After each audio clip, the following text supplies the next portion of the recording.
This is Lex Lang. I am the voice of Dr. Neocortex, and you're listening to Nerd On.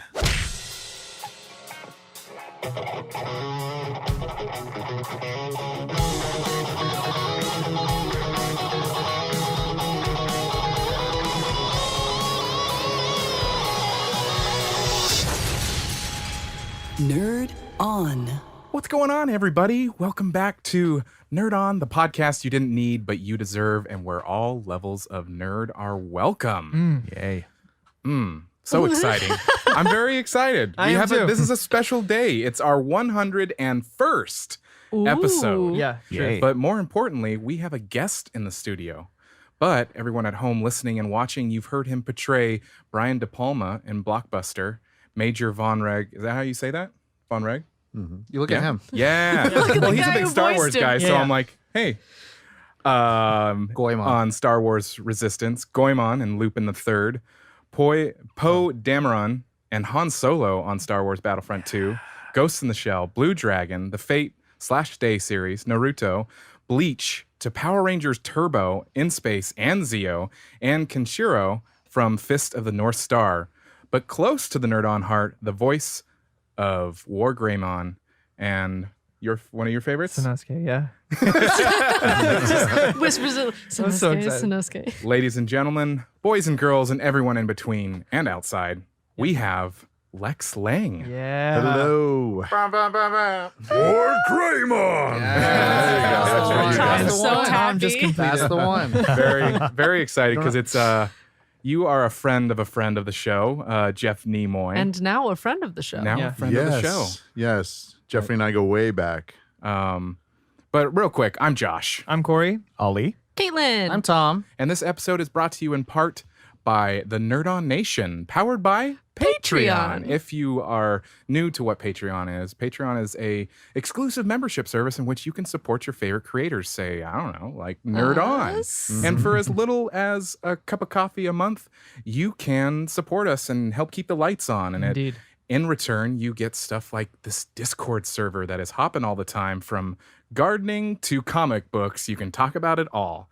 You can get exclusive content that's never heard before, but by you. Yeah. All sorts of good stuff. But check it out, nerdon.io/Patreon. Patreon. Sweet. But let's get into the show. Housekeeping is done. That's it. Let's get into the show. Thanks so much, Lex, for taking the time to hang out with a bunch of nerds Absolutely. in a room. Birds of a feather flock together. Yeah. Aw, fellow nerd. Nerds of a feather flock Yeah, together. You were one ahead of me there. So, and I was like, oh. Took you a sec. It's all good. I It's all laughed good. last though. Yeah. So I'm gonna get this started. If you check on your IMDb, you Yes. have hundreds of credits.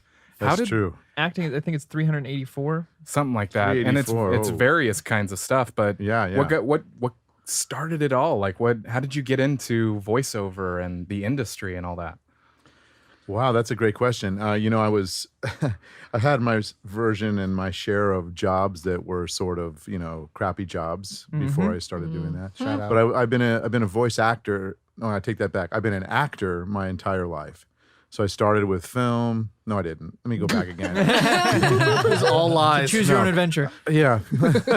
Choose your own adventure. I started by accepting the Academy Award. Of course. No, I started in stage acting as a kid. Oh. And even before that, I did little shows for my family during summertime. We had a pool and a backyard that was perfect for putting a drape up next to one of the windows, and it became our stage. Oh, And nice. we did little shows. And, I realized once I made the family laugh that getting that sort of reaction from people was like my drug. Yeah. It was like, oh my God, I got to have more of that. I need to have more audience, response.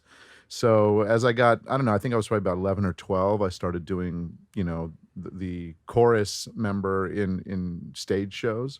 Yeah. And by the time I got into high school, I was in all the theater productions of my high school. I was in Arizona at the time, in Scottsdale. And then in college, I did theater, and then I did a little bit of repertory theater after that. And then I moved to Los Angeles. I kind of took a left turn.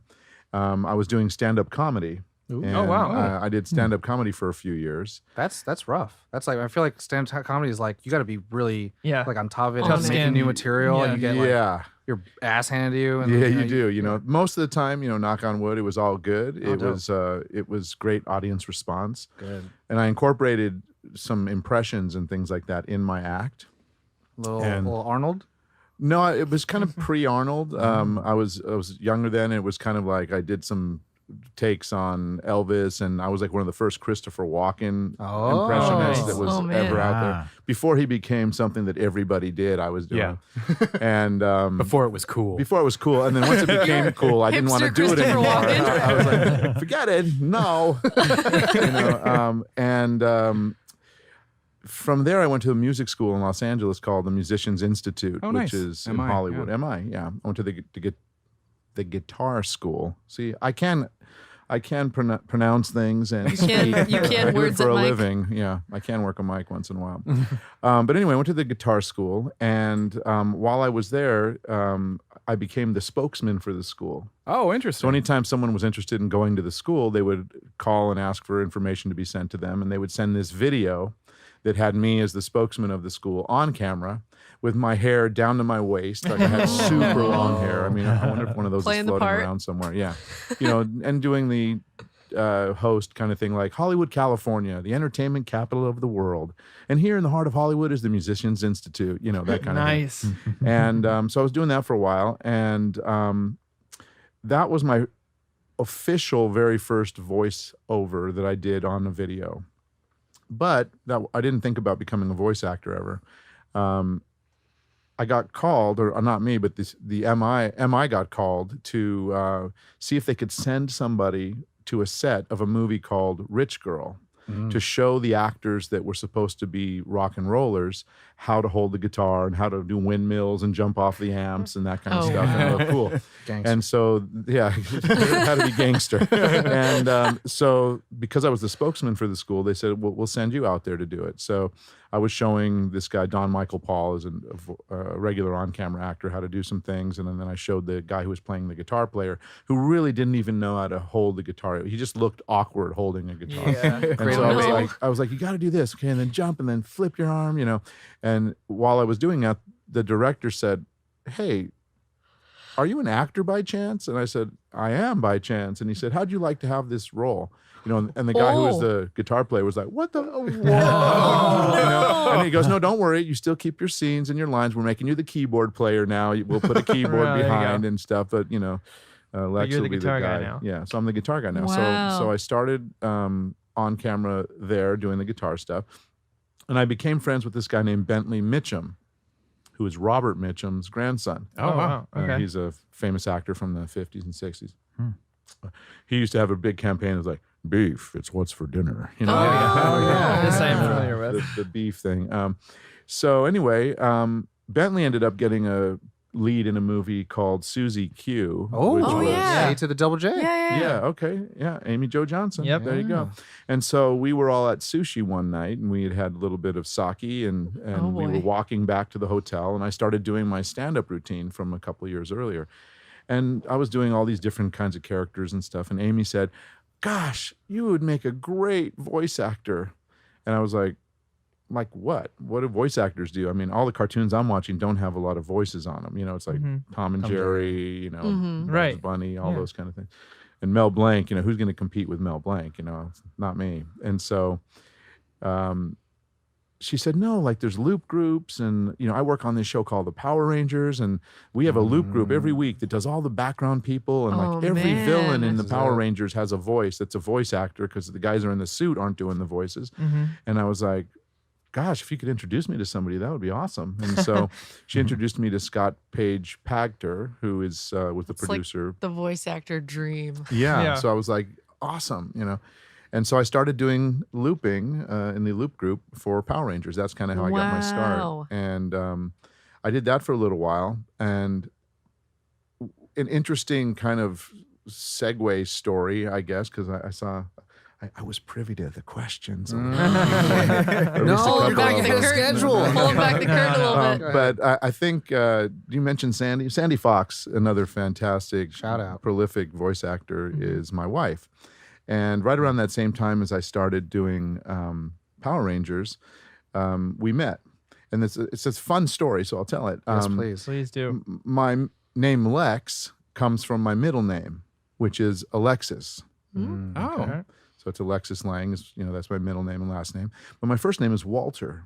Oh. And I kid you not, every single person that I ever met from the time I was like born until I was like 20 or something, I'd say, my name is Walter. And then they'd tilt their head and they'd go, you don't look like a Walter. Yeah. They'd say, you don't look like a Walter. So I got really tired of saying, well, now you know what they look like, and shaking their hand. That's a good response. That's good. Now you know what they look like. And so I started going by Alexis initially after I switched out of Walter.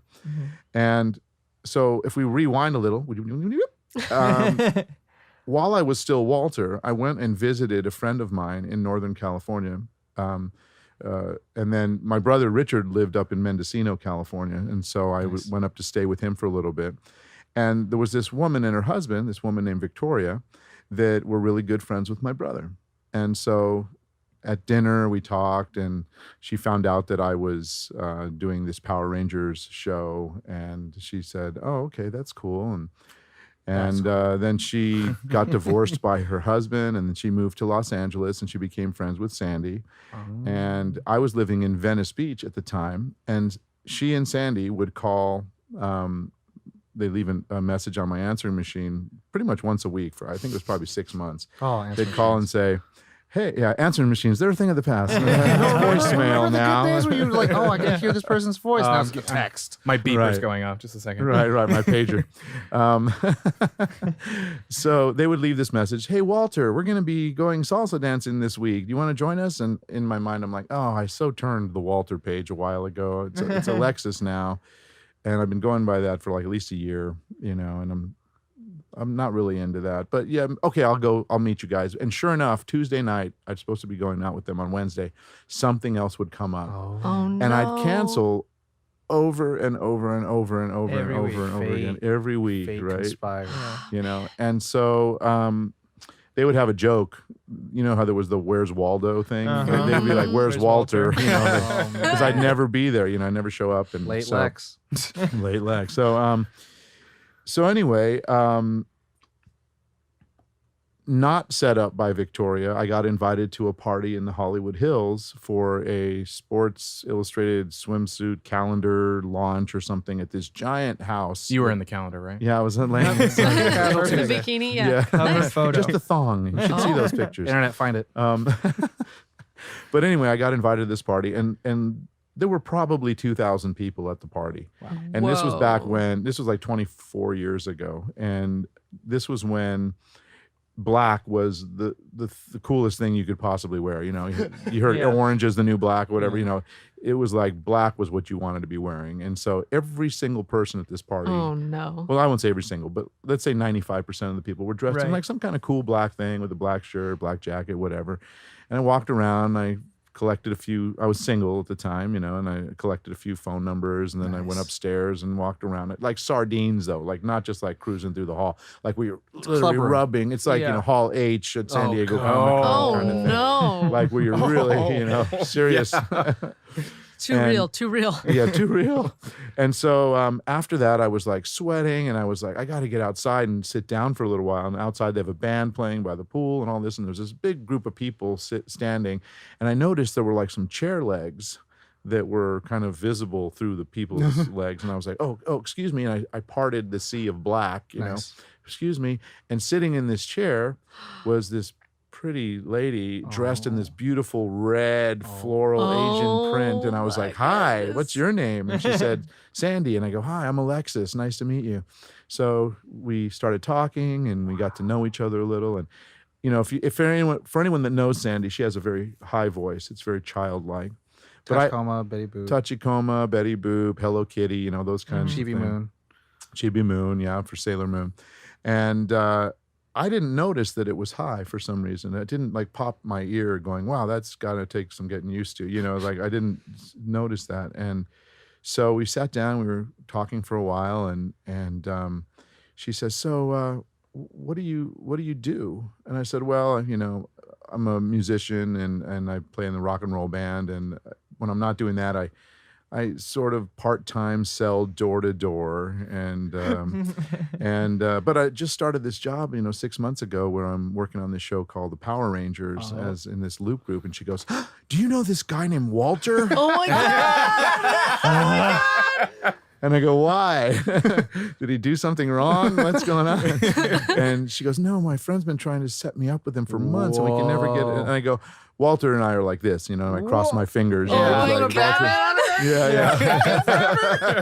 I pulled the Batman Forever on her. And so, and then I was trying to push the boundary a little, saying, Walter, he's just so talented. It's very hard to think I could be as talented as him someday. And what a good looking guy, too. And then she was like, "What are you doing?" And I had this business card in my jacket pocket, and I handed it to her. And it was an old business card that I had that said Walter Alexis Lang on it. And so I handed it to her, and she screamed. She's like, "Ah!"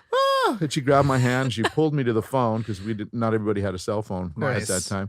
She pulled me to the phone. We called our friend Victoria, and she said, "You never guess who I met." And so that was 23 years ago. That's and, awesome. We've been Ever together. We've been since. married for going on 15 years. Wow. Actually, 15 years already we've been married. Must be nice. Wow. That's a great story. Sounds That like is it the is, most Todd. precious thing. Yeah, so Oh my This small world. isn't that amazing? That's like the Love it. best, most It was magical, destined. parted the sea of black, and there she was in a red floral dress. Isn't I that know. beautiful? But the sell is when you're like, "Oh, I know that guy." I'm like, yeah. That's like a script, Ryan. Bruce B. Wayne Wainwright. Batman. Oh my God, Yeah, so and it was great, because even though I started because of Amy Jo Johnson helping me get that initial job, Wow. it was really Sandy who got my career in shape, because I didn't have a demo at the time. I didn't have any business cards.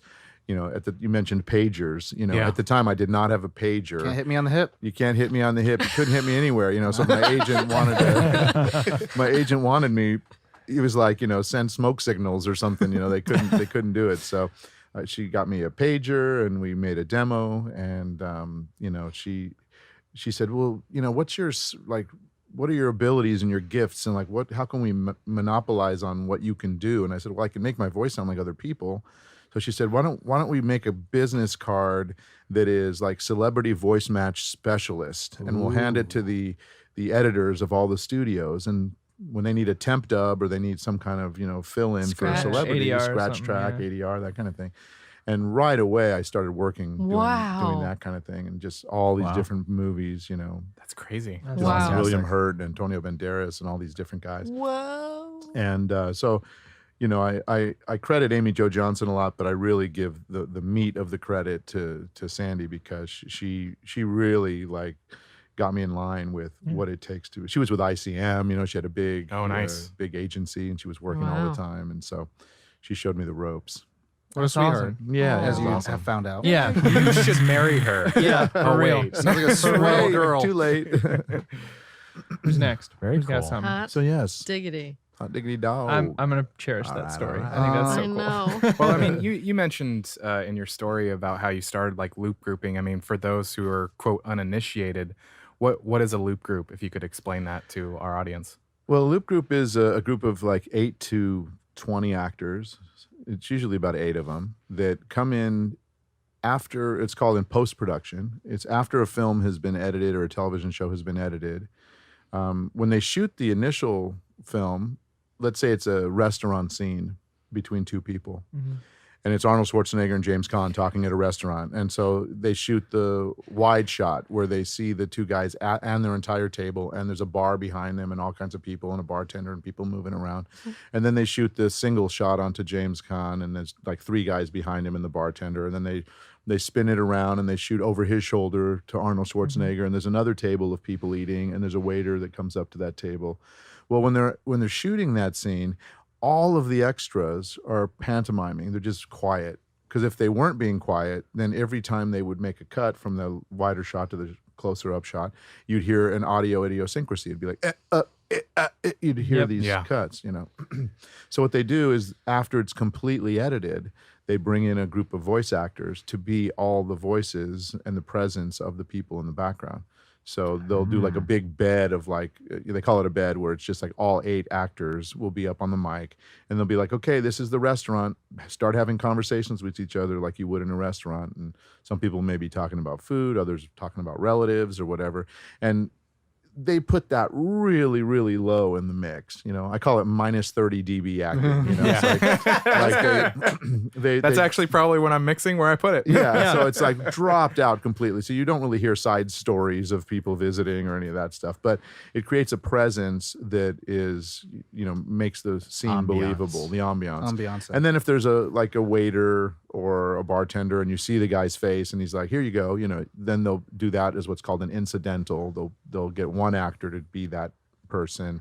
And then, loop groups also will do, like for Power Rangers, it was most of the time it was us running for our lives from a monster. Right. Of course. As you do in the Power Ranger universe. Yeah. And, but whenever you hear like a police radio or an announcement or a PA in a hospital or, anything on the radio, or when you hear people that aren't the principal actors, like in a helicopter, you've got a police helicopter flying over and you hear like the, sir, we still see the suspects. They're traveling down 17th Street now, heading west. That's usually a voice actor that's in the loop group that's done that. So sorry. I was smiling through all of that because when I first moved out to LA, I did some background acting, and I was in those scenes, which I thought it was hilarious that it was at a bar. There's supposed to be a bunch of people. They'd record one of us making that initial like sound bed. Right. But then the rest of it, you're dead silent. So my question for you, as being the one who loops things, what's maybe some of the more frustrating things you've had to deal with background people who are prominent in the scene that you have to give a voice to? Because the things that I normally said were like absolutely inane things that had nothing to do with. So if you have lip flaps that are like, you were talking about the lunch you had where you're like, oh, the Cheetos were super stale at lunch. Right. Like you can't really make that part of the scene. So was there something that you come across that it seemed kind of memorable? Well, what always seems memorable is when there's an extra who's hamming it up a little too much. Yes, that's what I There's mean. that one person that's just like their jaws jabbering away, blah, blah, blah, blah, blah, and so if at a certain point you can sort of tell what they're saying by reading their lips, Right. but there's other times where you can't, and you're just like, okay, well, let's just loop across their flaps. They call it the flaps. And so, again, and it's minus 30 dB. So by the time it gets brought down, sometimes the editors will choose a different angle cut because they're like, that person in the background is so distracting. Obnoxious. It's obnoxious. Yeah. I'm going to have to put something in, but it has to be sort of generic enough not to draw the ear, you Right. know, that kind of thing. So there's been a couple of those, but usually we try to soften the blaring Noticeability of it. Yeah, course. Yeah. exactly. I was gonna say with your story with Arnold Schwarzenegger, James Caan's, like, are you secretly telling us that you're doing the loop group for Eraser? Well, no, a friend of mine. What's funny? The reason that's good. You're very good. Thanks, Dad. A friend of mine that I met over the years through Bentley again, my friend Bentley, is Frank Capra Jr., who was the second AD on that film. Yeah. And so while he was shooting that film, we were more in contact. So that tells you when the last time I talked to him was. But we were in contact pretty frequently around that time. And he said, hey, we're shooting in Santa Monica. Why don't you come down and you can just hang out on the set, sit in the little video area that we have that's right on set. And it was in a restaurant, and that was what was being shot that day, was the scene between... And I hadn't become really a voice actor at that point. Right. Because when you said James Caan, Arnold Schwarzenegger, like, I know that movie. I know. I know that movie. Yeah, Tom's light Eraser. bulb went off. Eraser. You mentioned lip flaps here and there, and we know that you're very famous in voiceover, but also for doing animation and Western animation as well. Yes. So, just a little distinction. What's the like pros and cons of each of those, as opposed to like dubbing over Japanese animation or something like Justice League? Well, the pros for sure on Western animation are that you get to work with the entire cast. You sit what they call theater style, and everybody has their own mic, kind of like we're doing here, but we'd have our own. We're professionals. Yeah. We're doing Western podcasting. We don't have to dub over the Japanese. But you sit and you get your own music stand with your script on it, and then there's a read through of the entire script. And usually during that read through, you'll go scene by scene, and the director, in my case, most of the time it was Andrea Romano, who was like, yes, She's a great one. I love her. She's amazing. She really gave me my break in Western animation too. Oh, wow. I met her at a wedding. And again, my friend Bentley Mitchum coming in. Oh, look at that. Shout out. He's a dear friend, he's like a brother to me. And he, I guess it was his cousin or somebody that was getting married. And so he invited me as his guest to this wedding in Santa Barbara. And we got placed at a table that was at Andrea Romano's table. And Wow. we never talked about voice acting or voiceover or anything once. We just became friends. We talked about, music and art and the people at the wedding. It was kind of a funny wedding. And I played some music at the wedding. So we talked about music. And at the end, we were just like, hey, we got to stay in touch somehow, and often that doesn't really ever lead to anything. You're just like, we'll have lunch someday. Bye. Never see you again, Yeah. But my agent, once I had an agent, submitted me for something. I think it was on The Batman, was one of the first ones I did. And Susan Chico and Andrea were casting this, and they cast me in it. And when I came in, she's like, do you remember me? And I was like, I do, but I've never been to WB before. Like, where do we know each other from? She's like, that wedding in Santa Barbara. And I was like, oh yeah, of course, And from that point on, they both have cast me in, pretty much all the big WB shows thereafter. Wow. Justice League Unlimited, Legion of Superheroes. My that childhood, kind of some stuff. would say. Yeah. I used to hate when people said that, like you're my childhood. But then I realized, I've been doing this 24 years now. I hope I was somebody's childhood. Right. Right. Comes a point where you go, okay, It's makes sense. 2 years in, it's like, hey, but 24 years in, it's like, oh, good. It actually gives me a really good feeling to hear that, people listen to the different shows that I was a part of as part of their childhood, as part of looking forward to getting up on Saturday morning and putting on Digimon or Justice League or whatever it might be. Yeah. To go like, wow, I got to catch this cartoon. This is it. Yeah. That's awesome. So, Yeah. yeah. So that's the Western side. Oh, yeah, And thank you. How is the? Digress. Hey, no, tangents are great. Yeah. But tell us about the anime. So the anime stuff and any foreign dubbing, for those of you who don't know how it's done out there, is it's already been animated and it's already been voiced. So we're doing an English adaptation of it. We're doing the English-speaking version of it. And so usually you work alone because you can't have a whole group of people that are like winging it, You can, but it'll be pure It's chaos. really bad. Everyone And is it's looking for chaos. It's not good. It's like, is this you? I don't know. Here he comes. Oh, he said it again. And we work with something called the beeps, which are a series of 3 beeps, and then we say our line at the imaginary 4th beep. So it's doot, doot, doot. Now I'm talking, that kind of thing. And usually what we'll do is sort of a disadvantage of anime or foreign dubbing is that we go from, they call them loop numbers. So like, let's say there's 300 loops in one episode. Okay. If I come in as a character, say Sanosuke, and I come in and they'll say, okay, your first loop is at loop 87. And the director will tell me what happened between 1 and 86. They'll be like, okay, here's what happened. And Sano's coming in and he wants to eat something before they go to fight or whatever it might be, And then I say my line and they go, okay, your next loop is loop 138. So we're going to shoot up to 138 and you'll do that. And then they'll say, okay. And then he doesn't come back until 228. And so they'll tell me a little bit. So we depend a lot on the director of a show. Telling you the story. Telling us the story. And also, giving us insight on what that character is about. Mm-hmm. We usually see a picture, if not the actual anime that we're watching. And then the other thing that happens is we listen to the Japanese, not to copy it, but to see what the emotional content is. Right. Preview. Yeah, we preview the Japanese, but some people think you preview it so that you copycat what the Japanese actor did. Not at all. It's the good dubs anyway are to catch what the emotional content is of what's happening in the story. It informs you. It informs us emotionally because you don't have to speak another language to understand the emotions that are going on in that language. Right. If someone's going, oh, you can tell they're mad. If someone, oh, whatever it might be. I don't speak Japanese, so I apologize for anyone always who does Nanda. out there.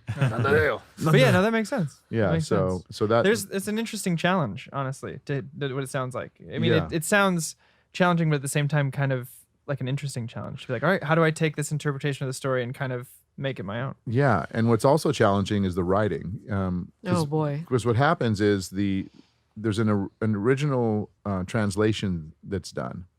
That's the first thing. And that original translation is given to an English adaptation writer so that it matches the flaps of the animation or the mouth flaps. You know, we call them flaps. And if it's good writing, then the actor can act. He doesn't have to be concerned about like, what is the mouth doing there? And is it going too short or too long? If like it's a good written script, a well-written script, you can just read and act and not have to be focusing too much on what the mouth is doing. But it is very technical, and there's a lot of shorthand that are in the scripts. Like there's a forward slash, for example, that means you take a beat because the mouth is going to close for like a quarter second. Then there's an upside down caret sort of thing, like an upside down V that we call a caret, that is like a quarter flap close. It's like it closes for a second. A hitch. A hitch. Right? It's like a hitch. So the real quote unquote hitch is that forward slash. It's a hitch. And so when you're reading the script, if it's a long paragraph, usually it's broken down into a few loops. But if it's not, it might just be like, we're here, forward slash. Are you going to be able to join us? Caret, we're hoping so. Caret, you know, like, and you see, so there's all that kind of shorthand that's very. It's almost just music. information. It's Yeah. like music. this is a rest. This Exactly. Is That's a, a really whole good way to rest. put It's it. like very, That was very really good. I'm using that from now on.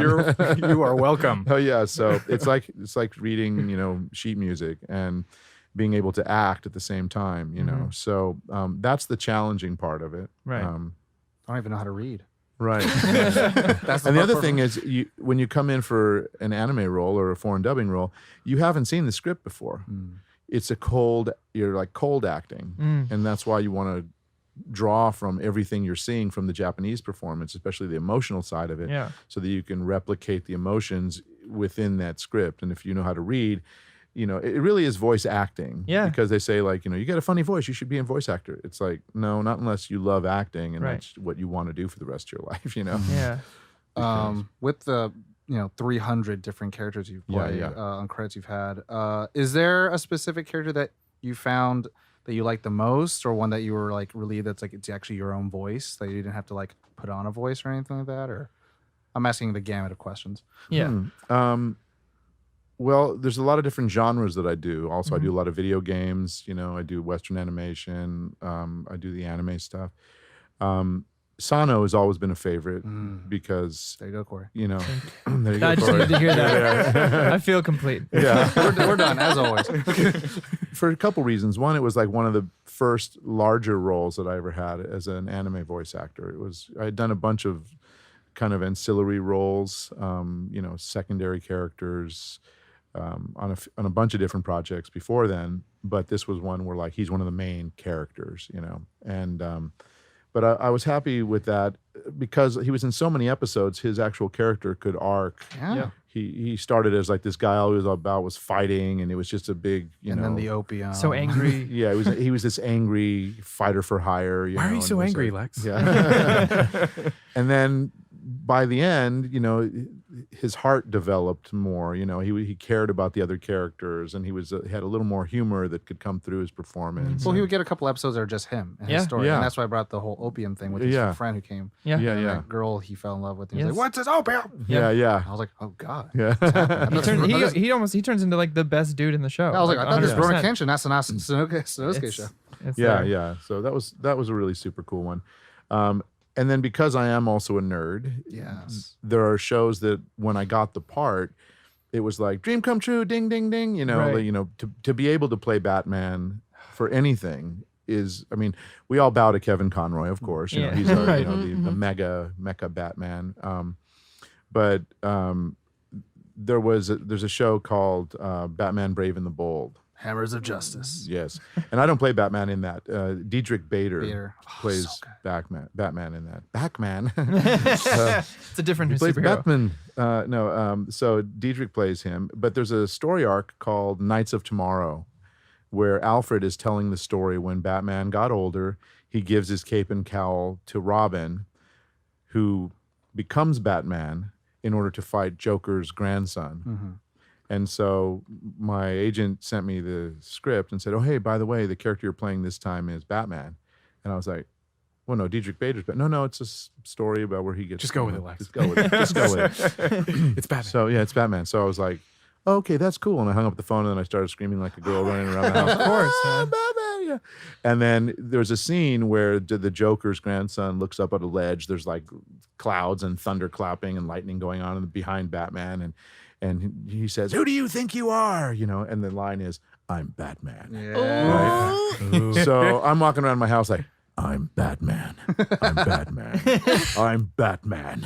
You know, and like I'm doing all these different like versions Because of that's it. the line. That's the line. I'm Batman. You know, and I was walking around. I swear I must have done it 600 times. you Oh know. my God. And then I get to the session and I get to that part and who do you think you are? And I'm like, "I'm Batman." And then Andrea goes, oh, hold on a second, Lex. Remember, this is Robin. And so, you know, he is still, you know, he has a lot of masculinity and everything because he's taking on the cape and cowl for Batman and he's still very rugged and everything. But pitch your voice up a little bit because, you know, it's not quite as rugged. So I was like, "I'm Batman." And she's giving me the thumbs up signal, like not thumbs up as in that's perfect, but thumbs up as in Higher. higher. Yeah. And I'm like, "I'm Batman." And she's like, "Higher." And I'm like, "I'm Batman." She's like, "Higher." And I'm like, "I'm Batman." And she's like, "That's it." Oh, no. And I was like, "Okay," you know, and then I watch it back and it's great. Because when we record it, I'm like, "I'm Batman," you know, like, and it's higher pitched and everything. Right. And I got to say it. And it was cool because I don't know if it's 8 or 9 people, but when I said the line in the actual recording, the recording stopped and everybody in the booth stood up and they applauded and they said, "You're one of, you know, less than a dozen people who've ever said that here at the Warner Brothers Studios," you know. And I was like, Played it cool, and then as soon around as you again. leave, you're like, "Oh my." But I think I did start crying a little bit, like not that they noticed, but like my eyes started swelling up with water, you know, Just with tears sweating and- out of your That's eyes. huge, though, and, man. and I was like, that's huge, you know. So like as far as Western animation roles, like that's one. I also am Batman for Mattel, so any of the toys that you see at Oh. Walmart or whoa. wherever, That's cool. You push the button on their stomach or you make their wings come up. It's like, "You're no match for me, Joker." You know, that kind of stuff. So you are hear. people's childhoods. So I Yeah. am people's Yeah. child. So when you're playing, you know, flying around the toy, the 10 or 12-inch toy, that's me. The And, third Batman that has been on Nerd On. Yeah. Wow. Reno. There you You go. had We had Reno, we had Kevin. Oh, you had Kevin? Wonderful. Yeah. And also technically our first Nightwing and our first Robin because right, you played right. Dick Grayson. Yeah, and you're all exactly. Yeah. That's right. So- Absolutely. So that's Gotta exciting. catch 'em all. actually. That's really Got to exciting. catch them all. entire And Bat family. so that's like a role that I really, really was thrilled to be. I call it Batman adjacent because, you know, it just was like, you know. The great thing about that show was like it was Brave and the Bold run, so it was just all the guest starring stuff that happens in Batman's storylines in the comics, all the wacky and fun stuff. Like they had the Batman of the Other Planet, Zara and whatever, and Yeah, Kevin yeah. Conroy voiced him. Yeah. So it's like everyone that could have been Batman could have lived there and all that stuff. And you know, like Kevin Conroy is also going to have finally a live action appearance as Batman. So Very cool. Oh, I that'd didn't be know cool. That is cool. So Yeah. Speaking of like a wider like gamut of work, I'm curious like what the process is for voicing it. Like as far as like difference between a video game voiceover versus a show. Like, do you prefer one experience over the other? What are some interesting challenges between like the two? I come prefer across. Western animation Yeah. in general because I'm in a room with other actors. Right. Mhm. And I'm always sort of amazed with the other actors that I'm in the room with. Well, it comes from like your theater background, right? Yeah, theater. That's where you started. exactly. Yeah. The ensemble. Working off each other. The ensemble and they're working off each other. And then in Yeah. between takes, it's like there's so many, like Curious George, for example. I'm sitting in a room with Frank Welker. Oh and my God. next to him Wow. is Jeff Bennett. For those of you who don't know, Jeff is like the utility knife of everything animation. He can do anything. He can do any impression. He can do any voice. If you're listening, Jeff, kudos to you, man. I mean, Shout out. I really admire every one of them. But like I'm sitting there, and then next to him is Reno, Mhm. and then I'm sitting in the chair after that, and then next to me is Jim Cummings. And then Wow. Rob Whoa. Paulson sitting next to him. Whoa. And then after that, it's Wow. E.G. Daly. And then after that, it's Tara Strong or whoever, you know. And Stacked so, cast. Wow. and so I'm sitting there kind of like pinching myself, you know. And I know it's 24 years of experience, and I know that I do a good job. Yeah. And I'm blessed, you know, and they all are always telling me what a good job I do. But I feel like, you know, bowing to all of them as I enter the But room. you're like, you. I love you guys, you know.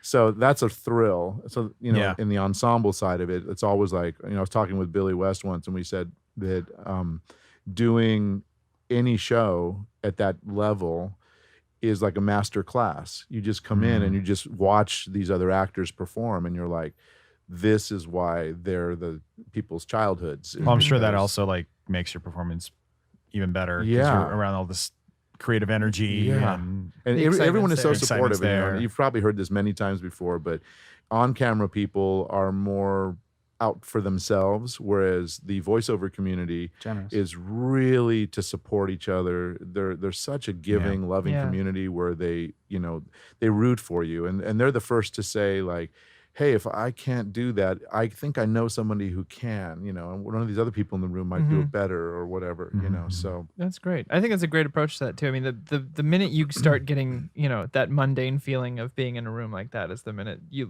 lose that spark. So I think it's Yeah. great that you still feel that way, even after the 24 years of experience, Yeah. being like, this is where I am. This is pretty fucking cool. That's Like- it. That's it. I really feel that way. I'm That's a constantly great way to kinda go through going, life, "Fuck, this is man." Yeah. amazing. How did I get here? It's there's always that sort of disbelief in my mind because as actors and voice actors, I think there's always that little insecurity that Oh, yeah. actors have, actor insecurity.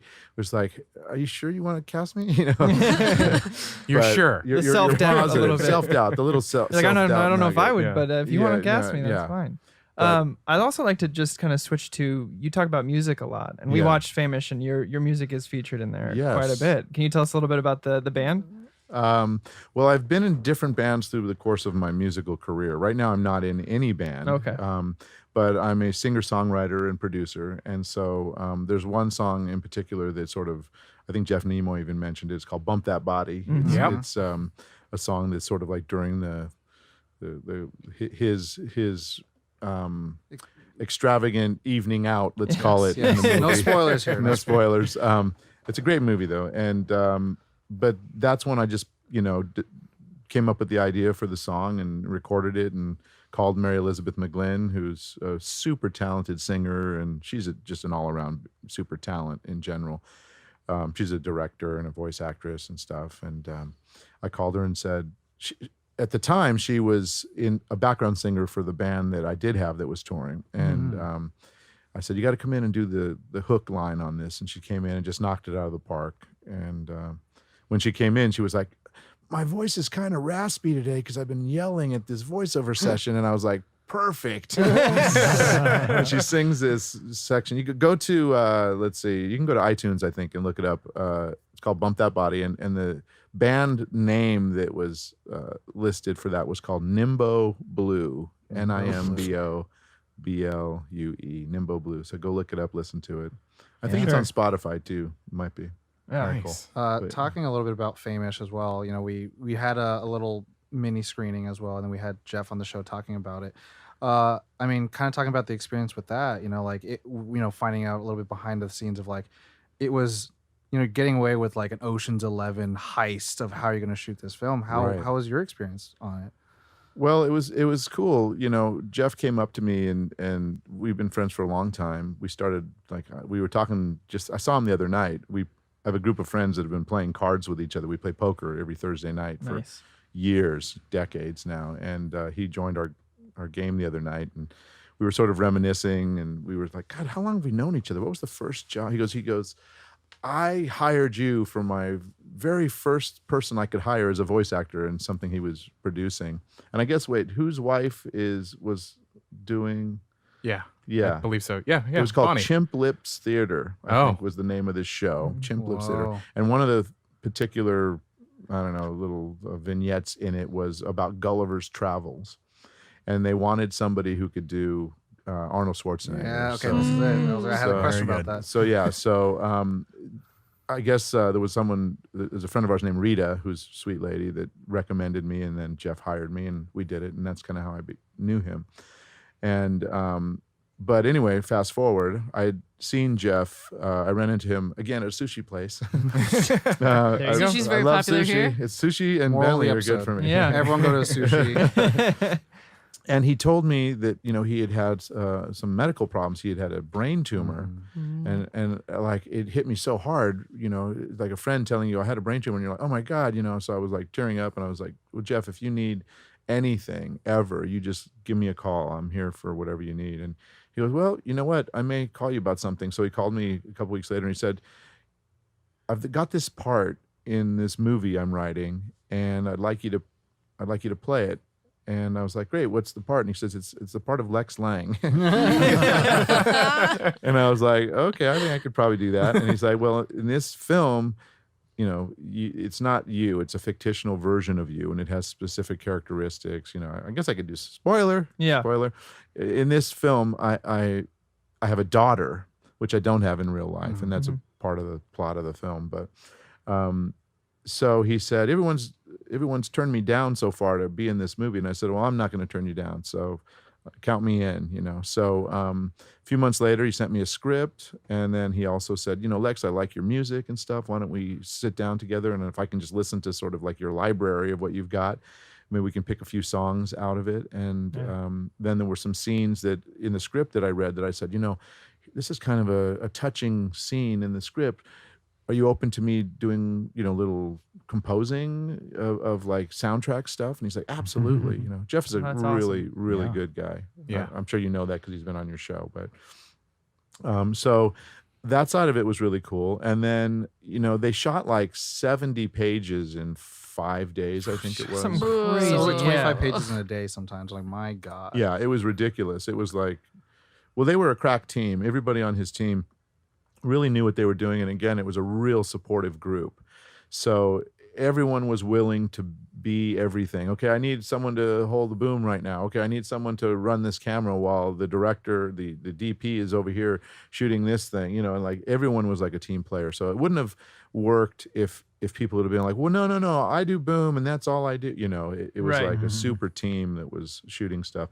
And I told Jeff that, I'd be happy to be in anything he ever does again because I thought it came out so well. Did all of you see it? Yeah. Oh, Yeah. Yeah. Absolutely. Saw It was twice. great to work Saw it on. twice. 2 times. I did the post production, Right. And He saw it 40 I times. saw it several times, and it was a joy to watch it every single Yeah. time. It wasn't one of those movies that you go, oh, I gotta do this one more time. Right, right. I just loved every second of it, and the soundtrack was one of the parts where it's like, oh no, I really want to pump this a little bit more. Yeah. Wants to pump that body. And did you do the little effects on like when he's spinning around and then it goes, or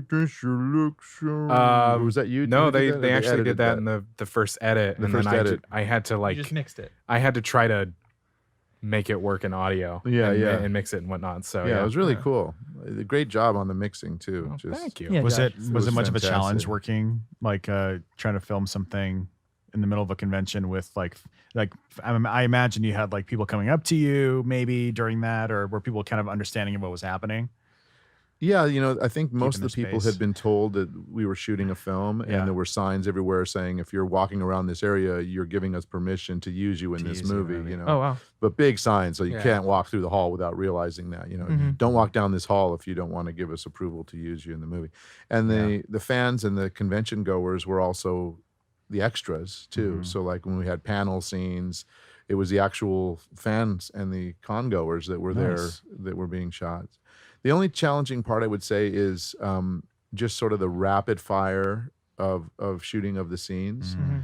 And Everything was probably quick. it Probably was not quick a whole lot and of One or two takes. takes. Yeah. 1 or 2 takes at the most. Yeah. Most of the time, one take. One take. And- Wow. Yeah. But Jeff, my gosh. Jeff Investigate. and Chris, who was the DP, they really knew what they wanted, so they'd know if it didn't work. Right. They were like, that was perfect. Let's move on. And so, shouldn't we do it one more time? Because I wasn't pulling a Jim Carrey like Right. let's do it 95 times, but I was like, Sure you don't want should we another? just one more run at it? Because I think it may safe. be a little nuance or something.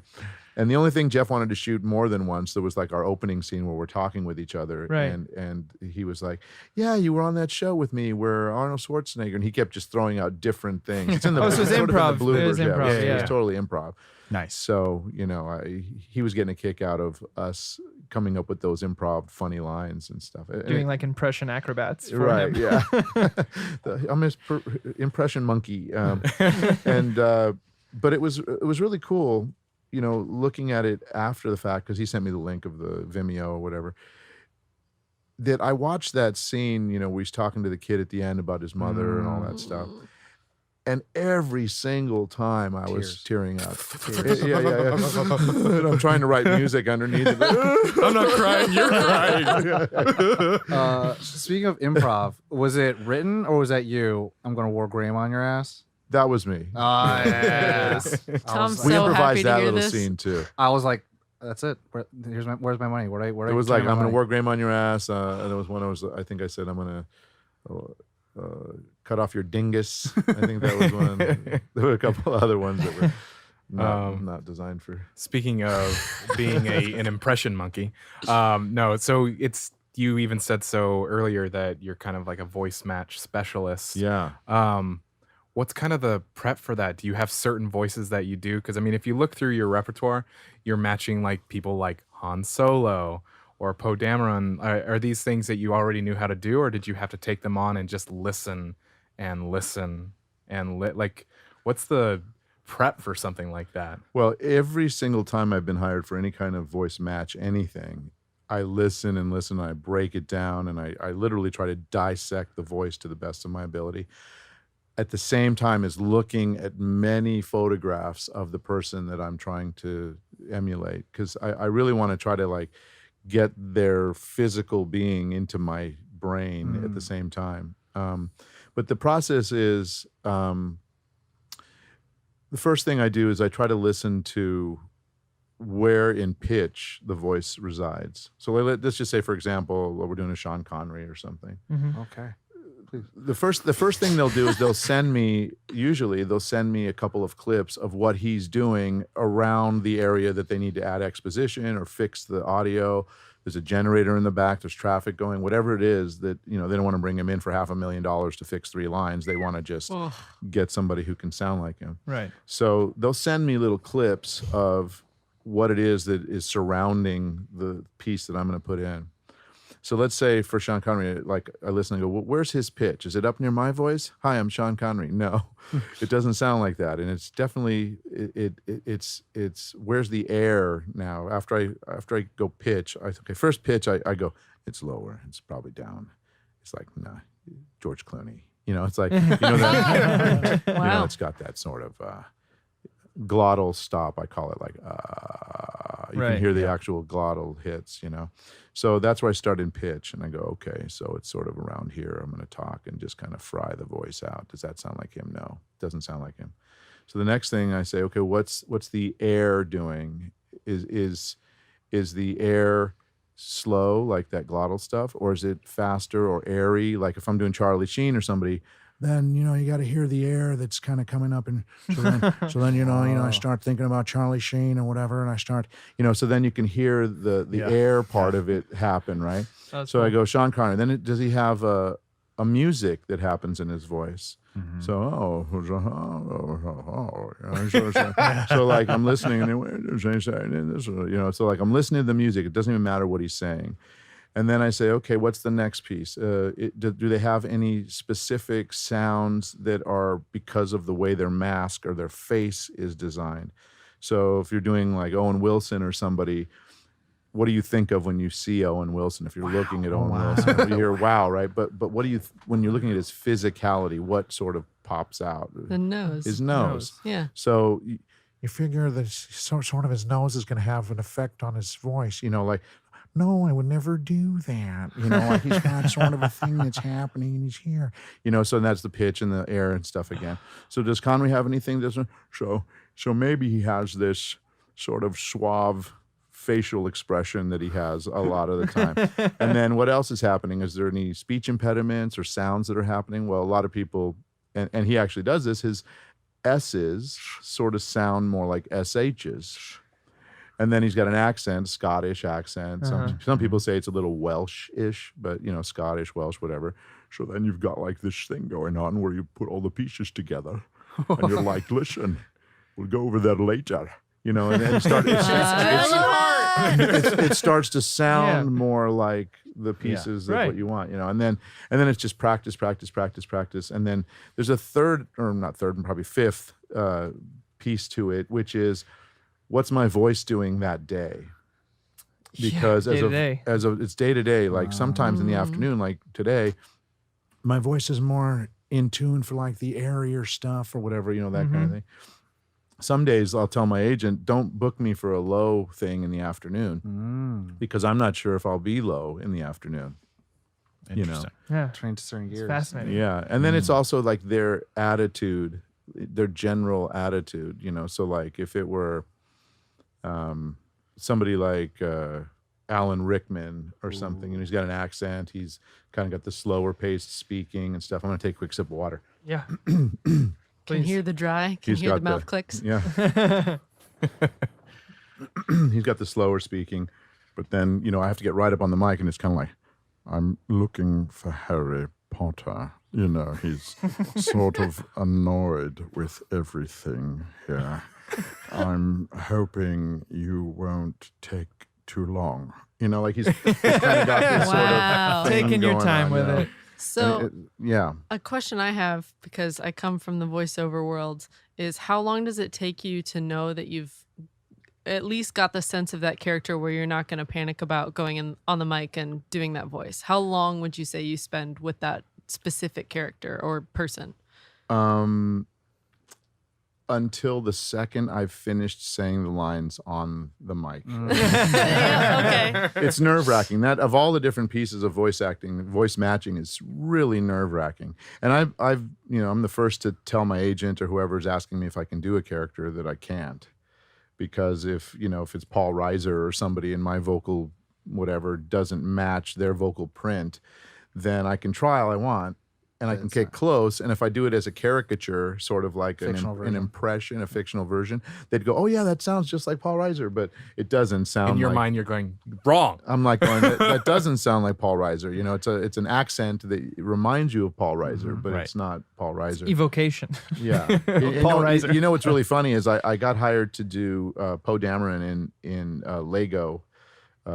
Rise of the Resistance or one of those Lego movie things, and it was before the Last Jedi? It was before the Force Awakens. Force Yeah, Awakens. before Force Whoa. Awakens, and there was no footage, there was no audio, there was nothing they could Oh, give me, and they wow. didn't even know how to pronounce his name.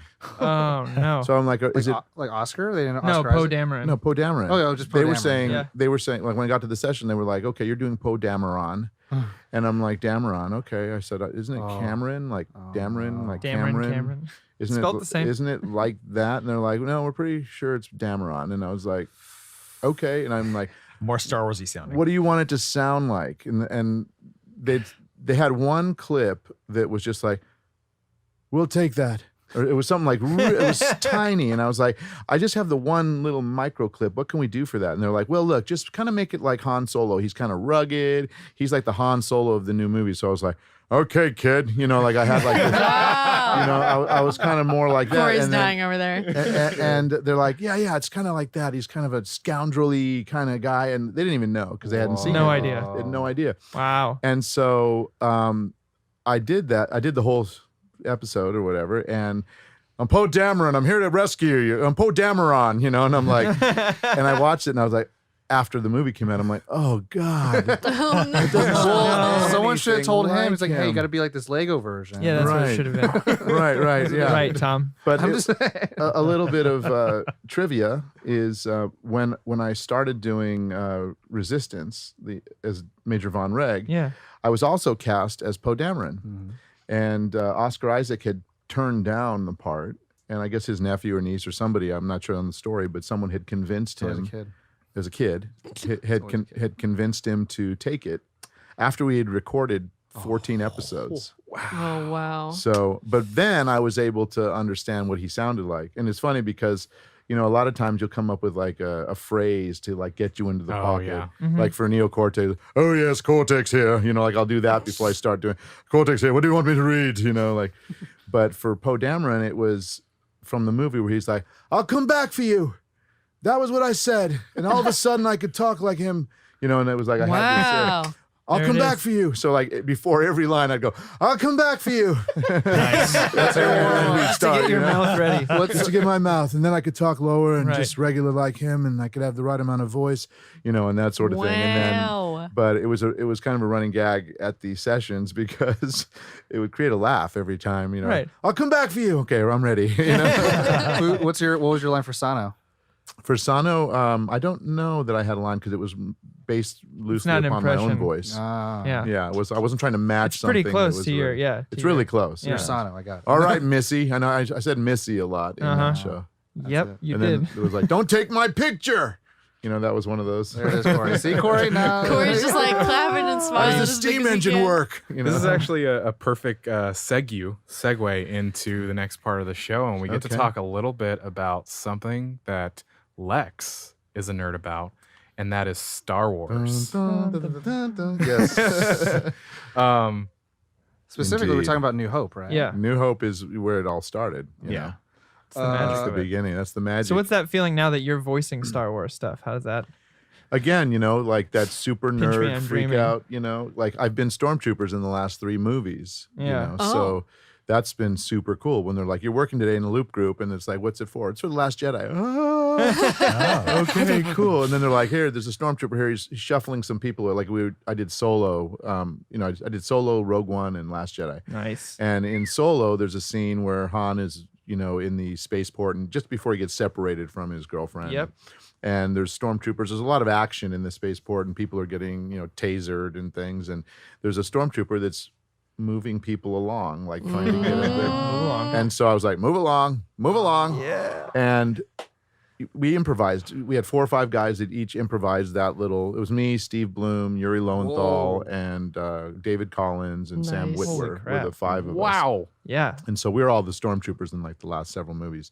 And everybody takes a shot at each of the little incidentals, they call it. And then when we're watching the movie back, at the premiere, Yuri's sitting right in front of me, and it's like that part, move along. And he turns around, and he's like, yeah, it was you. and then Steve and Yuri are talking above Chewbacca when Han gets thrown into the pit with Chewbacca, and they're making bets on, Yep. that stuff. So that's Steve and Yuri. And Oh, cool. but Now I like go back that and watch. kind of thing is like totally geeking out. Like we're all geeking out. We're all super happy to be there. That's It's like- crazy. Right. That's it all that's came cool. from A New Hope. So wait, Yeah. canonically, you're the first one to have said that. It's, then. that's what. Yes, exactly. Time and then the timeline. I said it first. That's right. That's a good It's point. funny to think Lex that said it's it like first. Neocortex and Spike Spiegel are Move along. stormtroopers. That's what Yeah. we need. That's what we wanted.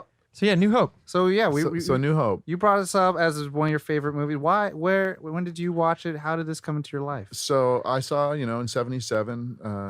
I'm a pretty old dude. I turned 53 this year, and I was like 12 when the movie came out, and it was the biggest thing that ever hit the theaters until that point. You mentioned Blockbuster, which is that podcast I'm in. I played Harrison Ford in that, and also Tommy Lee Jones and Christopher Walken.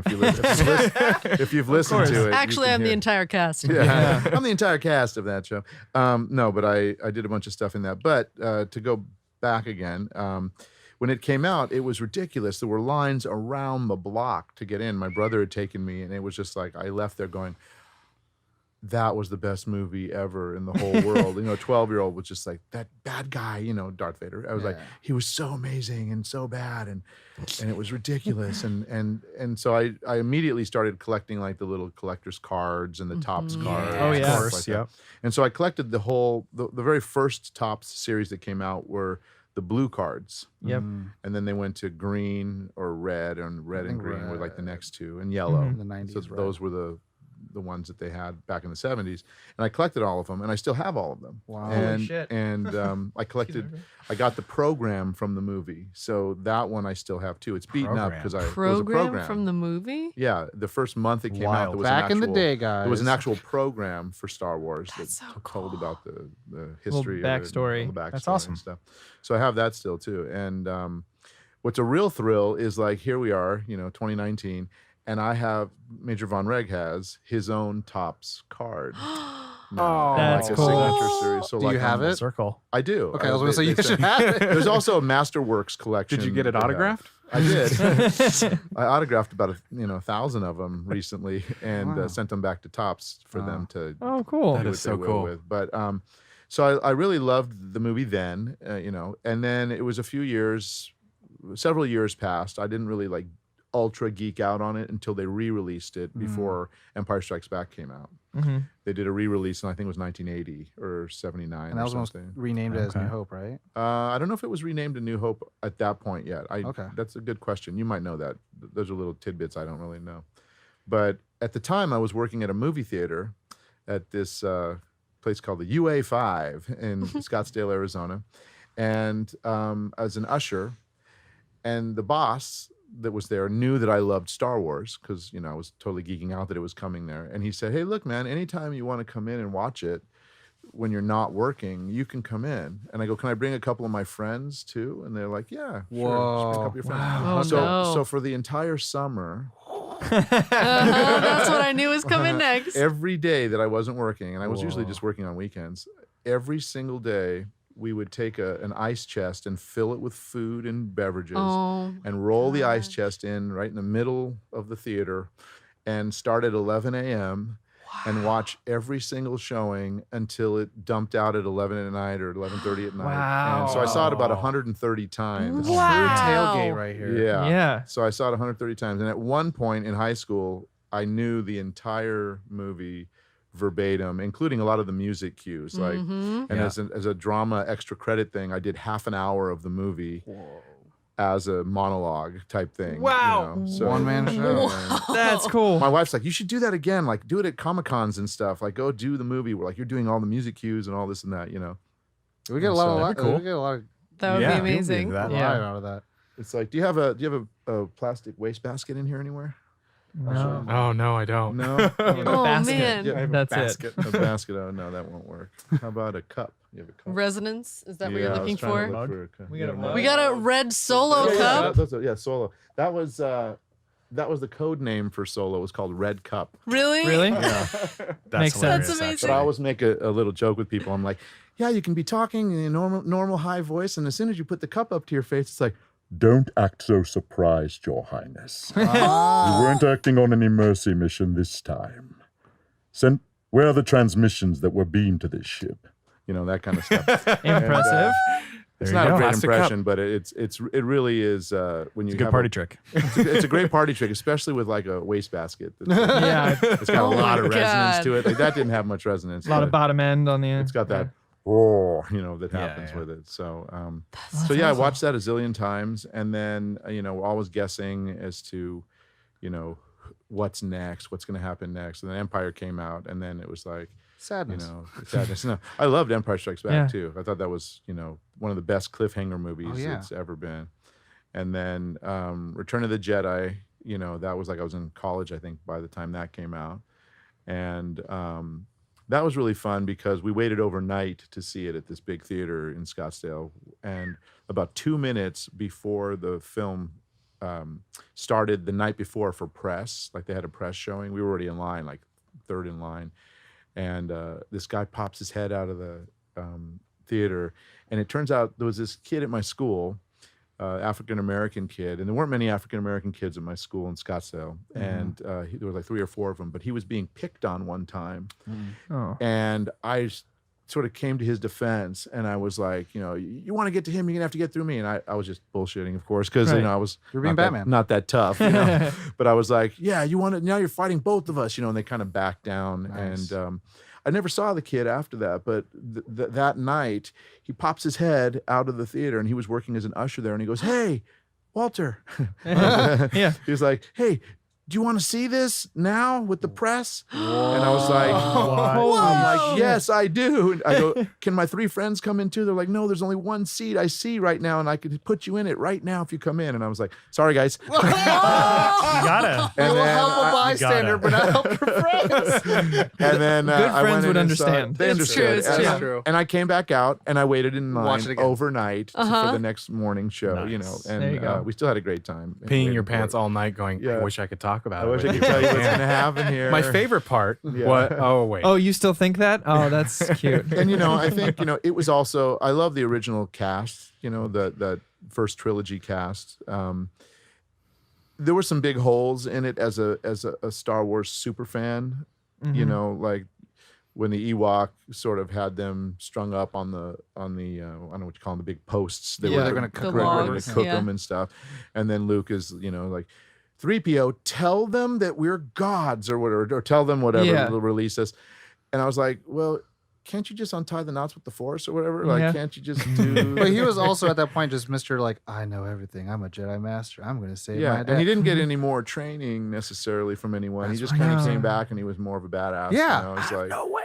And so there were like those were the kind of holes, I think we mentioned that we were talking about like Yeah. between two 2 Some and Yoda, 3, I guess. there was like pew pew. Now But I'm a no, badass. His like Right. demeanor changed. He had a Well, there's black the suit deleted, on. there's he the had a green deleted saber. I scene was where like, he builds Yeah. his lightsaber. Where did that but- happen? I was like, you know? it's all off-screen development. And I So wouldn't mind seeing some of that with development. New Hope, who would you say your favorite character is in that? Favorite character? New Hope specifically, not knowing any of the arcs, all that kind of stuff. I want to go to the top station. I'd have to say that it's kind of the team of Han and Gotcha. Chewie. Yes. Oh. Very good. You know, those are I always got the most satisfaction out of watching those guys. You know, So how did 7 feel? yeah, it felt sad. Yeah. It hurt. Chewie's my It guy. hurt. Yeah, Chewie's my guy. I love Chewie. He's super awesome. How can you not? You know what I want? There's a scene in, I think it's in Return of the Jedi, where the Emperor, I'm trying to remember if it's after he's doing his electrical hands thing, you know, but he turns and he like talks to a couple of these dudes that are purple. I don't know if you remember this or not. There are these two guys that he you know, consults with at some point. Like he turns away from doing this stuff and he walks over to these two guys that are purple that you've never seen before and you never see again. It's like, who are those guys? Oh my gosh.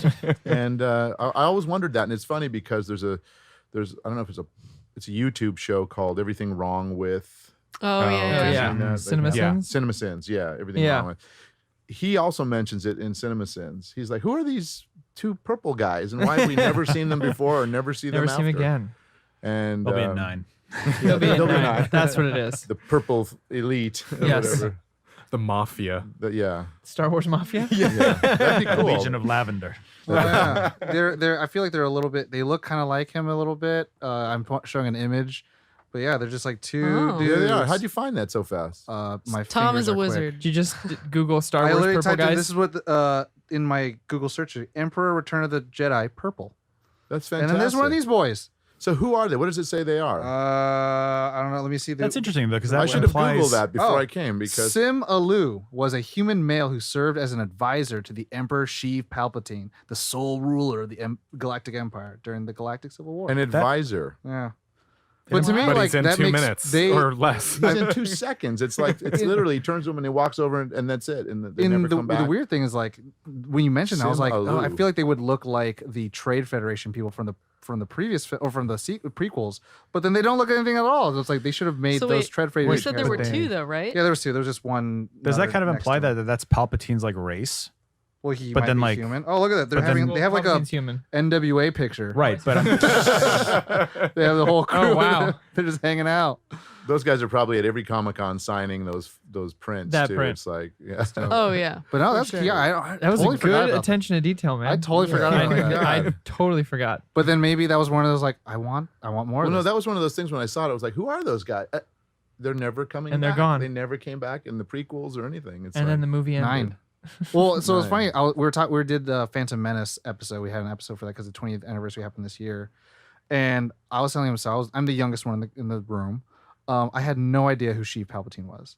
And so Oh. watching Phantom Menace, then the Attack of the Clones, and then Revenge of the Sith, I was like, oh, he's the Emperor. Oh, yeah. Right, And then right. everyone in the world's like, no, we all knew. I was like, what? Yeah. Like there was like, oh, the actor came back. We all saw that. It's like, I did not know. Oh, yeah, yeah. I did not know what to not know that. expect. Of the So, uninitiated. it worked on me. I was the only audience member that knew that. Out of Palpatine. Out Yeah. of curiosity, being such a big Star Wars fan, like OG Star Wars, how do you feel about the prequels and then our new, new 7, 8, sequels. 9? Like, Well, if we're talking chronologically, or 1, 2, and 3 are the prequels, and 4, Mhm. 5, 6 are the main, and then 7, 8, 9. The Skywalker saga. Yeah. 1 was extremely disappointing to me. Okay. It's weird because my wife Sandy, oddly enough, dated George Lucas for about 6 months. What a twist. 20 years before. You got I to start met the him, episode with that. Come Right, on. right. And so when that was coming out, we got a call from, we got an answering phone message, again, answering machines, that was like, hey, Sandy, it's George. I have a movie coming out. Well, you know what? I'll have my assistant call you. And then hangs up, and the next message is, hi, this is Jane over at Lucasfilm, and George would like to invite you and a guest to the screening of his movie at Fox in 2 weeks. And it was like, I was thinking, these are people fucking with us, aren't they? These are people that are just like, these are voice actors. These are jokes. And then she's like, no, I dated him for a while, and you know. And I'm sorry. And you're what? like, you lead with that. You start with this. And but yeah, we went to the premiere, and so what's his name? James Cameron was sitting in the seat next to me. What's his name? Mr. Billions. So he's sitting in the seat next to me, and the film ends, and he's like, Oh, it was all right. But what movie does James Cameron not do that with? Yeah. I don't know. They're all his movies are pretty damn good. Yep. So it's hard to think that His he would movies. watch Those a are the ones movie. he doesn't do that with. Yeah. Exactly. But I'm exactly. like, But he shouldn't do them with his movies because they're pretty awesome movies. Oh, yeah. But you know, I thought like the whole Senate. We don't need to see C-SPAN Star Wars style for, Right. High for levels 40 minutes at trickiness, the you know? beginning. You know, it's like, okay, just say what happened. We don't need to see that. And it was, you know, trying to buy the idea of Anakin and Amidala having some kind of relationship. When he's like When 9 he's years 9. old. Right. She's 14. You know. Padamame. Edamame. No, I call it Yeah. Padamame. Oh, Edamame, yeah. Princess Amidala, right? Yeah. Amidala. Yeah. They did the whole switcheroo, Keira Knightley, and Yeah. Yeah, and then, you know, in the second film, him growing up all of a sudden, you know, he's like her same age looking suddenly. High school's Right, a hell of a thing. She hasn't changed. She hasn't changed Puberty, at all. baby. Summer vacation does things. Yeah. So those were little things that I was like, God, I wish they had figured that out before Yeah. they shot it. Like they picked too young of a child for her to have this love interest with later. Because they knew there was going to be a trilogy. You know, it wasn't like, yeah, they'll eventually fall in love. You know, right now she's changing his diapers. You know, it's like, Do you think George was little trying to creepy. say something? Or maybe like she that? should have been a little younger, and then Natalie Portman comes in on the Well, side. I think they wanted Yeah, that that would've star worked. power. They were like, that's "Natalie Make them like Portman. kid friends. We That need would've the been- professional." Yeah. kid friends. Yeah. Yeah, that'd been more. Yeah, more childhood impressive friends. together. Yeah. Yeah. But I would have made him, you know, 14 or something Mhm. to how she looked. You know, he just looked too young. Wasn't there this article like online that was explaining that it was kind of like, actually they're in space, and so he's not really 9. He's Oh, actually boy. more No, like it doesn't 19. matter. Like, no, I I hate know. that I argument. don't buy it. I hate that argument. Well, when they say hell in the universe, I think some of the Yeah, rules yeah. break. Yeah. Right, exactly. So that one, you know, again, I went to the premiere of it with all. Carrie Fisher was behind me 3 rows and 5 seats over, so I was like, Did your wife date her too? What happened? How was she there? You know, so there were like a lot of cool things. And then the episode 3, in my opinion, of the first trilogy was the best one. Absolutely. You know, Duel I of the thought- Fates. I thought, yeah, One of the best lightsaber Absolutely. fights of all time. Yeah, absolutely. And then when we come to episode 7, I really liked it because it was coming back again, you know, and it was like Right. some of the original cast is back in it again. And like, so, you know, was it a great movie? It was a good movie, but was only, fun. only because I'm a Star Wars fan. You know, I say to anybody who is a Star Wars fan, it's a fun ride. You know, they're based on these Buck Rogers serials and things. Yeah. You know, if you're taking it too seriously, then you're going to spoil it for yourself. Losing the fun. You're losing the fun. You have to take. You've You lost know, the plot. You have to have a lot of suspension of disbelief in order to really ride that Star Wars ride. Patrick Williams says, "Remember, there are movies about space wizards. Let's not forget that." For children. Yeah, for children, you know, and adults enjoy them along the way. Yeah. You know. And then the one that's coming out, Rise. Rise of now, Skywalker. Yeah, Rise. They haven't done post production yet, so got my fingers crossed. There you go. I'll end up as something in that. But I'm super Move along. excited. You know, I want to see how this resolves, and I want to see, you know, where the stories go, and see if the producers can maintain some semblance of, Yeah. you know, dignity. I'm to waiting for the wrap it up. Ewoks. Right. They're back. Yes! We're back from our Christmas special. Right. That was hilarious. Yep. Swinging in. Oh man. That's awesome. I kind of wanted to ask another like voice question, but I Yeah, want go to still ahead. stay in Star Wars. Okay. To blend the two, I was going to say it's like if you can take 3, kind of like a trilogy of Han Solo, Yeah. Luke, and Leia, of characters you voiced and put them into a Star Wars escapade, who would they be? Oh, what 3 characters he voiced would he like to see go on an adventure together? in like a Star Wars fashion? In a Star Wars fashion. I mean, any characters of any of all time that I've voiced? Yep. Or Yeah. just like, Anything. You play with. let's see. Oh, wow. I like that question. That'd be. I try to go wow. crazy with questions. I mean, it depends if it's going to be a comedy. Choose your adventure. You know, choose your adventure. Well, you know, like kill Jaden from World of Warcraft. Yes. with Dr. Cortex Oh. and maybe Han Solo or Batman or one of those. That'd be guys. great. Nice. Those three together would be pretty hilarious. Especially Those of if you who don't Cortex know who was in Kill there. Jaden is, he's about a 20-foot tall red horseman. Oh, looking wow. thing, demon. He's a super So, demon. He's yeah. like this, fire lord. It's of one of the most crazy- powerful enemies in the entire game. Yeah. he's pretty- Corey's like, it's no big deal, but it's kind of amazing. Yeah, huge. yeah. It's really amazing. And so those are three. I like that combination. I would like to see, if I could do any sort of story, I would love to play the part of Han Solo again for an animated series that was just all Han Solo, like the Han Solo series. or When something. does this take place? After the events of Solo? Before No, I the would events? after the events of Solo the movie. Yeah, or after the events, but before A New Hope, like in his Okay. in his formative prime. years, in his Yeah. prime, when he's smuggling spice and doing all Yeah. that great stuff, That would be cool. just Got kinda- that can't believe they haven't confidence done off that the yet. Kessel Run. Yeah, he's got You the know? confidence going on. What did you think of the Solo movie? Again, I thought it was a super fun ride Yeah. because I love Han Solo, and I think Yeah. he's one of my favorite characters. I thought I had a blast from start to finish with that film. I did too. It's just a I fun- it's fun a film. It's a really fun ride. But- a lot of people didn't like it, but I thought the actor who played Han Solo was great. Yeah. Yeah. I don't have Got any the issues young with that. Lando too in there. The young killing it. Lando, yeah. Don't Speaking of Lando, it's funny. I was in Staples, and I get a tap on the shoulder, Oh. Oh, and I no. hear, "Can you tell me where the printers are?" And I was like, Oh. "Is that Lando?" I turn Oh my around, and it God. was Billy D. Williams. Billy D. Williams. Goblins and ghouls. The Billy D. Yeah, I think he said where the print cartridges are. I go, "Can you tell me where the print cartridges are?" And I was like, "Holy shit, that sounds like Lando." And I You just turned around and went, "Da!" over there. But so that was a thrill to meet him. Wow. I feel Yeah, I like bet. Star Wars has been sprinkled out through your whole life. It has. It's been Little it's a North Star blessing, kind of thing. Mhm. I'd love to see also like the origin stories of Major Von Reg. He came in. Mm-hmm. Have you seen Resistance? Anybody? Pieces A of little it, bit, yeah. tiny bit. So he's like this, intimidating character throughout the whole first season, and at the climax of the finale of season 1, he gets killed, or his ship blows up. I like to say #Von Reg lives. Uh huh. I'm always show me the Show me body. the body. Show me the body. That's Show me our the body. That's our slogan here. Mace Yeah. Windu's still alive. That's yeah. Show me the I body. mean, if you can be cut in half and fall down a giant pit and you're still alive, then Anything can Then happen. anything's anything possible, is. yeah. Yeah, but he could have ejected just in the right moment, or survived. Landed in the water and floated over to another area, and Mm-hmm. So Luke's I would, hands out there somewhere. yeah. Hey, look, Clone Wars, We're the all on his animated way series back. is He's coming just with the back. So, I Addams mean, like, family for anything- now. It's Yeah. gonna take a while. Yeah. But his origin story would be cool because he's this integral part of the bad contingency there, or contingents, right? Continue.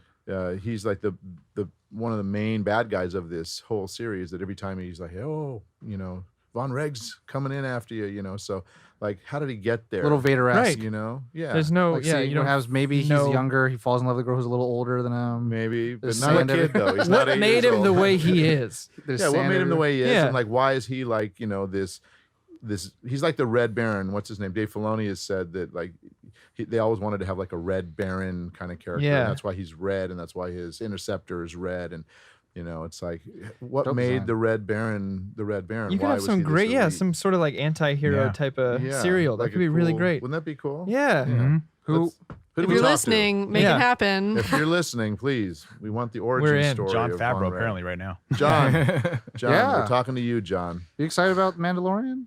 I am. Yeah, I was like that. That should be cool. I'm Yeah. very Did excited. they I'm say excited. where it takes place? When it takes place? I think it's I between don't 3 and know. 4. Between 3 It's and like 4? the magic time Yeah. that we all want to live in. I Yeah, that's true. I would like that. I'm doing more on-camera stuff these days too, and so I want to. What? I'd like to do some cameos in that, even if it's just as a Mandalorian that's standing next to somebody that says one or two lines. Move along, move along. Or Yeah. what all are you doing on camera right now? Well, I just did Famish for those of you. Yes. Yeah. That was cool, and Yeah. it's funny because even though I played myself, it Mhm. was it was kind of a character version of myself because I would never threaten somebody's life or Wargame on somebody. wargame on somebody's ass. Right. Of course. Of course. I wish you So would just- though, but yeah, and then there's another thing called Disconnected that it was a 48-hour film festival that happened last year. You that's should look cool. it up. It's really fun. I play this troll that's under a bridge that ends up, there's kind of a fun twist to it, and they did a really good job with it, and the filmmakers did. And I'm also playing opposed to Richard Epcar. Do you know who he is? Oh, yeah, Richard yeah, Epcar? yeah. Really great, prolific voice actor. He's done 500 shows. Million over the things. years. Yeah, he's a good friend of mine, and we got to play together, which was really, really fun. Always a blast. Yeah, when you get super fun. So if anyone out there is doing any films or anything like that, I'm up for auditioning. I got a question real Yes. quick. 48-hour film festival last year. Was this the LA one? It was the LA one, yeah. What team were you on? He was in it too. Which show did you have? Which I thing was was it? almost only a writer, but you were a the writer. name could have changed by that point. It was HCT Media. Okay, because I was like, Half what the heck? Cut T, I think is what that Okay. sounds like. No, because I mean, how was your experience with the 48-hour film festival? We had a blast. Like I had a great time doing it. I was in like prosthetics and stuff, so like my character was really fun. And then we went to the premieres, which were downtown, and then I was traveling for the second set because they made it past the first run or Nice. whatever. Oh, And, nice. But I hear it was, it was at Grauman's, I think. At the Oh, okay, Chinese cool. Theater was the Nice. second Oh, time they nice. showed it. Oh, that's cool. And how about you? What was your experience like? I've done it for multiple years. I'm from Sacramento originally, and then I've done it there, and I've done one here. And the only reason I usually kind of do it is like try to like meet new people and work Yeah. at that fast pace because it's Network. Josh, you talked about you and Bonnie doing like theater over the course of 3 days. Oh yeah, and 24 that's hours tough. of madness. Yeah. And it's fun, and the I think the restrictions of writing something. I usually write and direct. Okay. So not an acting bone in my body. But then like trying to find like you have to say this line, you have to be in this genre, and it has to, like Right. the character has to have this prop in their hand doing this, and it's like, all right, let's figure it all out. And I Right. think that's like the creative primordial soup of I like know. trying to figure out like how are we going to do this, and is it going to be good? There had to be a ball. Yeah. There had to be. Is this the same one where you had to have a ball? You I'm had not to- sure. Okay. You had to say it's not as easy as it looks. Yeah. was Yeah. one of it? Yeah. And then You had there a- would be a ninja or a fight scene or something like that. Some or fights. Yeah. Well, no. You could do a fight scene, a musical, or fantasy. I think was Okay. the choices. Right. And then there was like a character name. there was a character name. And it was like something party.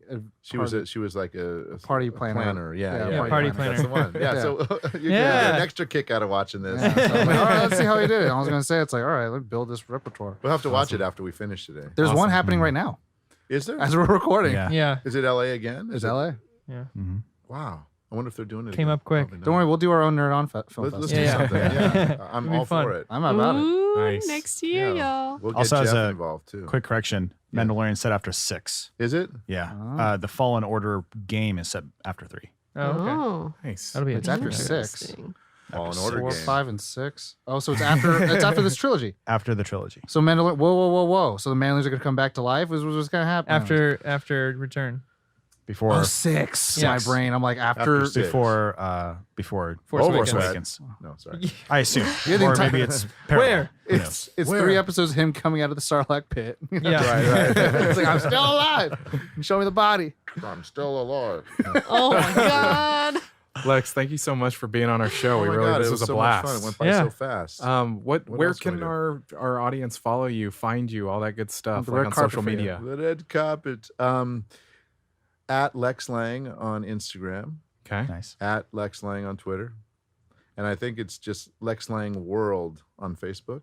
Sweet. But Instagram is my preferred. I'm trying to get a larger following on Instagram. Okay. So if So you're we'll make interested- sure to Yeah. link those. If you're Yeah. interested in like anything I'm doing, because I'm starting to post more of like at sessions, at studios, and things like that. Nice. on Nice. And you also Instagram. have your Sure. companies that you started, correct? I have a few companies. Yeah, if you're feeling in the charitable mood, you can go to loveplanetfoundation.org. And that is a nonprofit organization that Sandy and I started 19 years ago. And we mostly do in-school programs for kids that teach them about recycling and world water awareness and diversity and Through film? what's that? Through film and television? Through film and through media, through media. But the in-school stuff, we go in and we actually have like in-school program things Wow. that have been developed where they get Nice. to kind of participate and definitely check that out. And then what else? I'm drinking some now. It's called H2 Ohm water. H2 Ohm. Oh. What is this? Oh. H2 Ohm water. It's a company Sandy and I started about 13 years ago. It's a natural spring water company. Sandy and I are both meditation teachers, What? and we Oh. we trained with this guy named Deepak Chopra, who is Yeah. That sounds very Kind of a big familiar. deal. Kind of very Yeah, big deal. He's a Huge deal. He's cool. A lot of people don't know about him. They don't know who he Um, is. Interestingly enough, I saw you post about Michael Beckwith the other day, and I was like, Michael's awesome I've too. known him for a while. I and I'm like, love Michael yeah, Beckwith. He's very cool. Super cool guy. He's inspired. He's like one of those human beings. He's a that, force like, of nature to just- watch. He's a force of nature, and he's an amazing human being. Like what he's brought to the planet through his existence is phenomenal. But anyway, this H2O water, what we did is we took like the best natural spring water you can get anywhere. It's actually a little northeast of San Diego, up in the Palomar Mountains, is Oh, where nice. the spring is. And we put words like love, gratitude, joy, peace, prosperity, Words of affirmation. things kind like of that on the bottle. We say, think it while you drink it.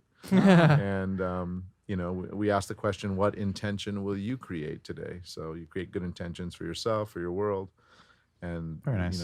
that ripples out just like water to, Mhm. to people around you. Good So you're, vibes. That's awesome. Wow. so you're Yeah. helping people that with they're in their childhood and their adulthood with Yeah. meditation and good water. Yeah, and then I can Nice. be the voice in their childhood. Exactly. And the And water. in their adulthood too. Perfect. Star In Wars. adulthood Awesome. too. Absolutely.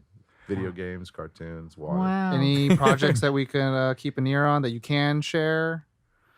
Friend EA into a microphone. Yeah, NDA. I won't tell anybody else this. but This isn't being recorded, right? So- Right. This isn't being recorded. Off the air. Well, let's just say that there's a very big game approaching that everybody has. It might have been mentioned here earlier, but Okay. I have some significant Leaving alone. parts to it. Leave in it it. alone. And then move along. and then there's another mobile game for an extremely popular franchise that I play a character named Soap. Mm.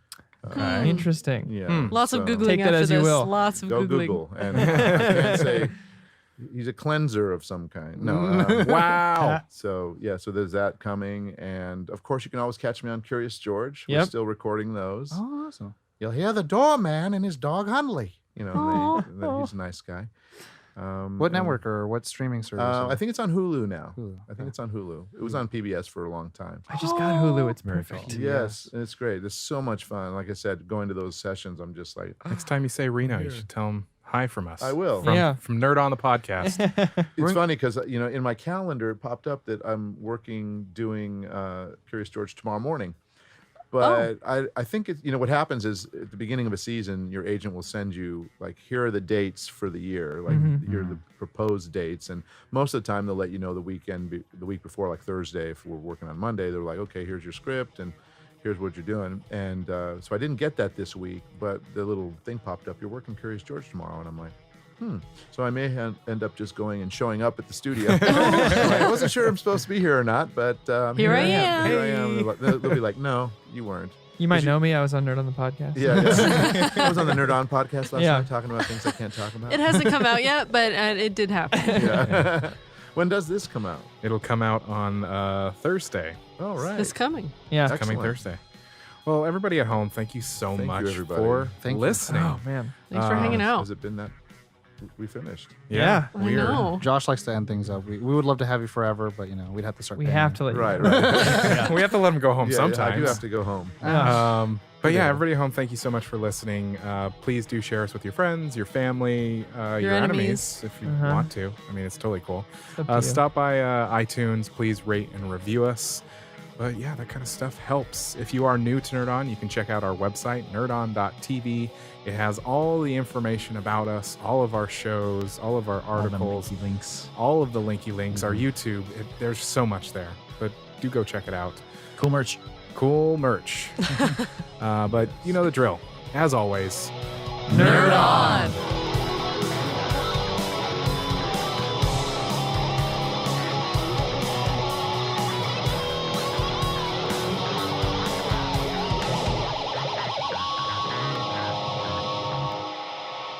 Ending broadcast.